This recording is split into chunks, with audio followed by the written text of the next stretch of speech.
ഇന്ന് നിർത്തും നാളെ നിർത്തുന്ന തീരുമാനമൊക്കെ എടുക്കുമെങ്കിലും നിർത്താൻ പറ്റാത്തൊരു കാര്യമാണ് ഈ ചായ കൂടി കേട്ടോ. വൈകുന്നേരം എത്ര വൈകി വന്നാലും ഒരു ഗ്ലാസ് കട്ടൻ ചായ ഇട്ടിട്ട് അത് അടുക്കളയിൽ തന്നെ നിന്ന് കുടിച്ചാലേ എനിക്ക് സമാധാനമാവുള്ളൂ.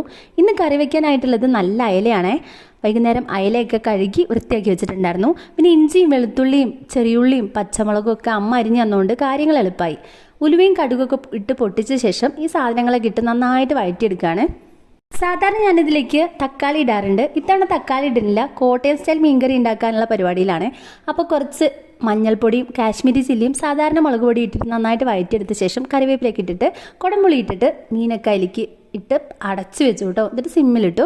പിന്നെ ബാക്കിയുള്ള കുറച്ച് മീനെടുത്ത് വറുത്തു. ബാക്കി കുറച്ച് നാളത്തേക്ക് ഫ്രിഡ്ജിലും വെച്ചു കേട്ടോ. അങ്ങനെ നല്ല സൂപ്പർ അടിപൊളി മീൻകറി ഇവിടെ റെഡി ആയിട്ടുണ്ട് കേട്ടോ. നാളത്തേക്ക് ഇനി കറിയൊന്നും വെക്കില്ല. മെഴുക്കുവരട്ടിയോ ചമ്മന്തിയോ എന്തെങ്കിലും അരച്ചിട്ട് ഓഫീസിൽ കൊണ്ടുപോകും. രാവിലെ കഴിക്കുകയും ചെയ്യും. പിന്നെ കുട്ടികൾക്ക് ദോശ ഉണ്ടാക്കിയിട്ടുണ്ടായിരുന്നു. അപ്പോൾ ഇത്രയ്ക്കുള്ള ഇന്നത്തെ വ്ളോഗ്.